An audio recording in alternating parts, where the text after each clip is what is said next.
Hey, I wanted to do a real quick 5 minutes to freedom on something that I have been kind of chewing on and thinking about today. And I wanted just to share this bit of wisdom with y'all. I was told once by a very, very wise woman this advice when it comes to communicating and how you talk to your husband.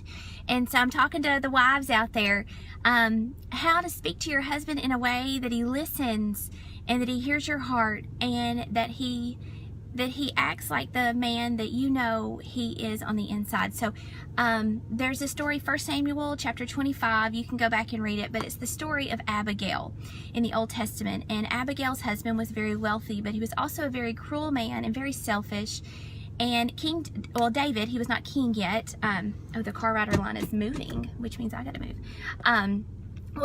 David was not king yet, but he was a mighty man, and he had men that traveled with him, and those men had helped protected Abigail's husband's shepherds while they were out in the field. And long story short, when it came time for David to ask for help from Nabal, who was Abigail's husband, Nabal was just super awful to him, and it struck a nerve with David. And David told all of his men, grab your swords, there will be no man left standing in Nabal's kingdom or in his land. Well, Abigail, the Bible says, was very beautiful and very intelligent, Nabal's wife. And so she ran out to meet David in the field. And she brought with her supplies, all the things that actually David had asked for, food for his men. But she kneels down at his feet and starts speaking to the man on the inside of him. And she started saying, you know, don't let your temper get a hold of you. To keep this short, you go back and read it, 1 Samuel chapter 25. But basically, she appealed to the good parts inside of David. And David chilled out, and he said, you know, thank you basically for stopping me from this bloodshed, and you're right, I'm better than this. And anyway, calamity was avoided that day.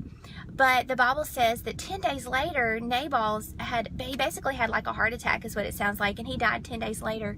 And so David wound up sending for Abigail to be his wife. So go back and read the chapter. But what I wanted to get out of this and to share with you, and that I have to remind myself, is that inside of every one of our husbands is a king and a fool. That's what was inside of David.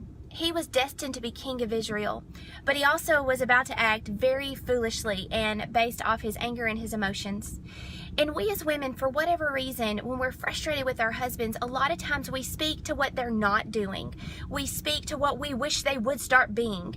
And we even use our mouths to, you know, and I've heard women say, well, you just got to talk that way to my husband or you can't get him to do anything. Women, you are shooting yourself in the foot. There is something powerful about a woman's voice when she speaks belief and truth into her man. Speak to the one that you know he's called to be.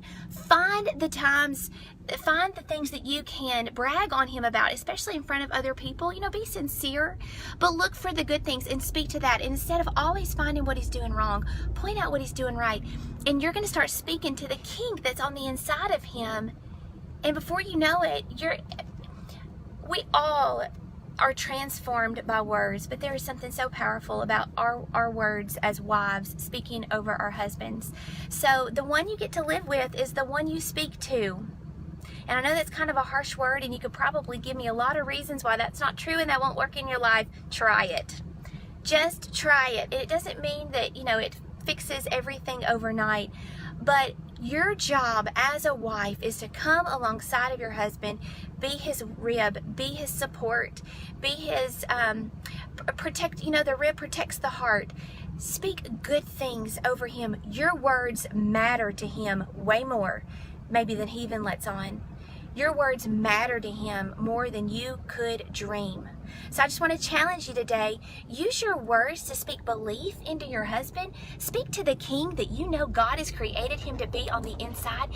Encourage him to come up to who he's called to be, not in a way of telling him what's wrong, but in appealing to the king on the inside of him. Go have an awesome day.